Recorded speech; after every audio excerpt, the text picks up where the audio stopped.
Hey guys, very good morning. Welcome to my channel Priya Bhargava official. आज मैं आपको है ना एक बड़ी अच्छी सी चीज बताने वाली हूँ। वो क्या है वो अभी पता चल जाएगा। सो मैं जरा रिवर्स करती हूँ कैमरा और आपको दिखाती हूँ।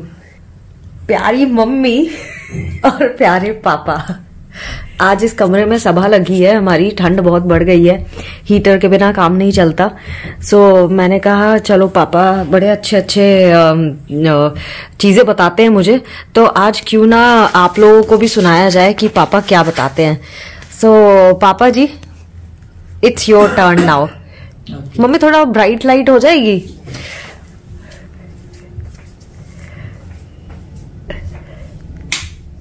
हाँ, रेडी। अच्छा, तो मैं रोजाना जब पूजा करता हूँ हाँ। तो एक पेज गीता और एक पेज रामायण पढ़ता हूँ। अच्छा। तो उसमें कोई ना कोई चीज ऐसी आ जाती है जो कि बड़ी इंटरेस्टिंग होती है, वो कुछ समझ में आ जाती है। तो मैं उस वाले चैप्टर को, उस पैराग्राफ को या उस लाइन को मैं ऐसे फोल्ड करके निशान लगा देता हूँ। अच्छा। तो 2-3 दिन पहले मुझे एक लाइन मिली थी, तो वो उसमें पता चला कि वो जैसे तुम साइकोलॉजी में सेशन लेती हो ना, हाँ। वैसे श्री कृष्ण भगवान सेशन ले रहे हैं अर्जुन के। अच्छा। तो जितनी सारी सेना मैनाएं देख के, और जब अर्जुन को ये पता चल जाता है कि वो सब उसके सामने खड़े हैं, जिनके साथ वो ट्रेनिंग किया है, जिनके साथ पढ़ा है, और जो अध्यापक और टीचर ने उसको पढ़ाया है, वीर पितामह जिनकी गोद में वो खेला है, वो सब खड़े हैं। उन सब से उसको युद्ध करना है। अच्छा। और अब उन्हें मार के उसे कौन सा सुख प्राप्त होगा, तो वो दुखी हो जाते हैं। मतलब वो इमोशनली अटैच्ड है उन सब से। अर्जुन जाते हैं और डिप्रेस हो जाते हैं, वो नहीं लड़ना चाहते। तो भगवान श्री कृष्ण उनको बताते हैं कि सब लोग जो पैदा हो जाता है, वो बच्चा होता है, फिर बड़ा होता है, फिर शादी होती है, फिर बाल बच्चे होते हैं, फिर युवावस्था से फिर प्रौढ़ावस्था में जाता है, फिर वृद्धावस्था में जाता है, और अंत में उसका ऊपर चला जाता है भगवान के पास, स्वर्गवास हो जाता है। हाँ।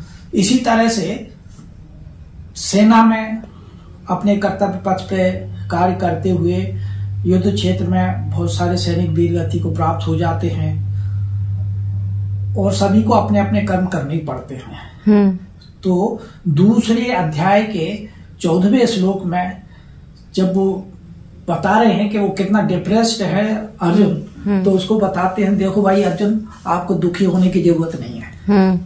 तो अर्जुन न केवल उनके रिश्तेदार हैं, बल्कि उनके एज ए फ्रेंड भी वो उनको ट्रीट करते हैं। तो वो एक तगड़े भक्त हैं भगवान के, इसलिए उनसे बहुत सारी ऐसी बातें कर लेते हैं श्री कृष्ण भगवान जो किसी और को नहीं कर पाते हैं। तो वो उनको खूब सपोर्ट करते हैं और बताते हैं, देखो जो तुम दुखी हो रहे हो, तो दुख के बाद सुख आता है। कोई भी चीज, ना तो दुख परमानेंट रहता है, ना सुख परमानेंट रहता है।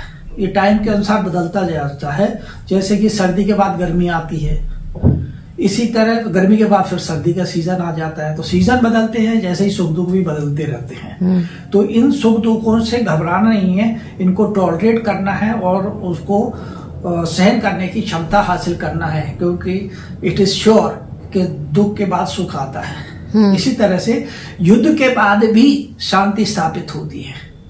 जब शांति से हमें जो चीज हमें चाहिए थी वो प्राप्त नहीं हुई, इसलिए हमें युद्ध करना पड़ रहा है। तो युद्ध के बाद जो सब दुखों से निवृत्त होकर फिर सुख की प्राप्ति हो सकती है। तो ये है दूसरे अध्याय की 14वां जो श्लोक है, उसका मतलब सुख और दुख जो है वो एक दूसरे के बाद आते हैं। जैसे समर और विंटर एक दूसरे के बाद आती है, वो परमानेंट नहीं रहती है, हमें उनको सहन करना पड़ता है। इसी तरह सुख दुख को सहन करना चाहिए, और बहुत डिप्रेस नहीं होना चाहिए, और डिप्रेशन में गलत एक्शन नहीं लेना चाहिए। अच्छा।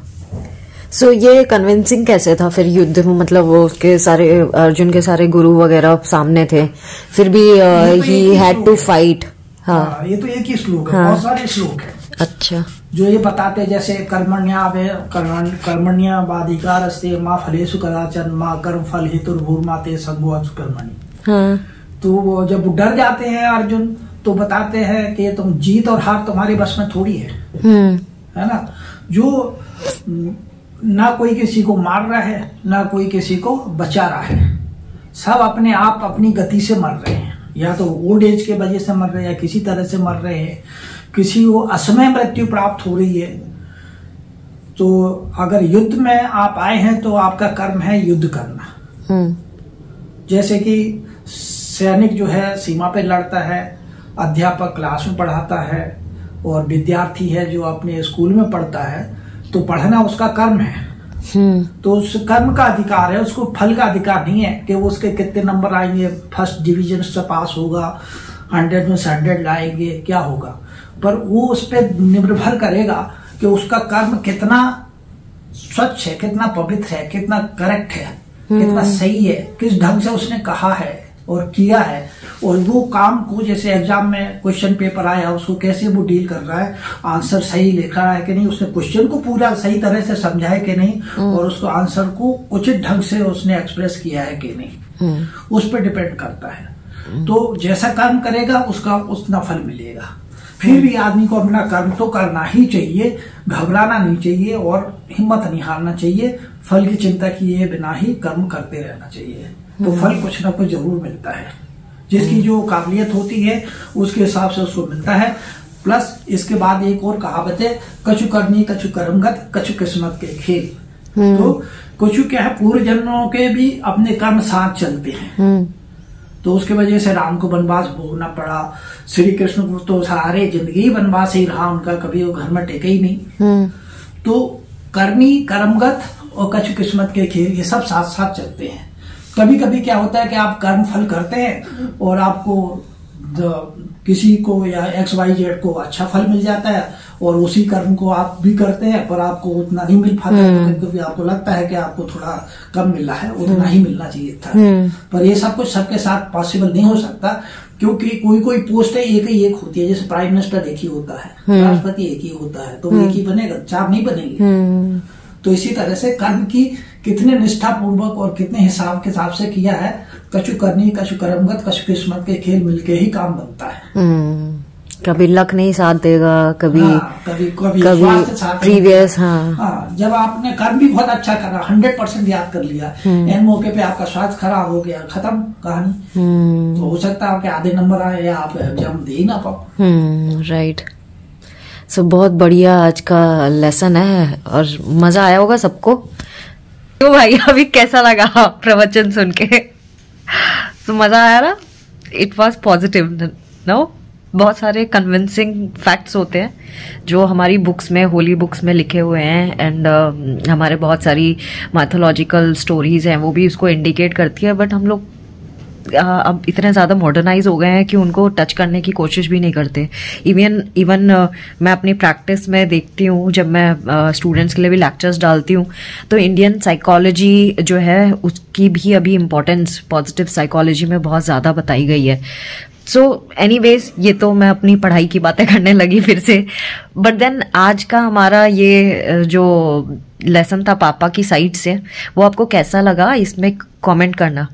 आज मैं घर पे हूँ, घर से ही बहुत सारा काम है मुझे करने के लिए ऑफिशियल, सो ज़्यादा आज के व्लॉग में कुछ नहीं है, बस ये है, बट ये भी बहुत ज़्यादा है। सो आई होप आप एंजॉय करेंगे and have a great time ahead. Take care and do not forget to subscribe, like and share.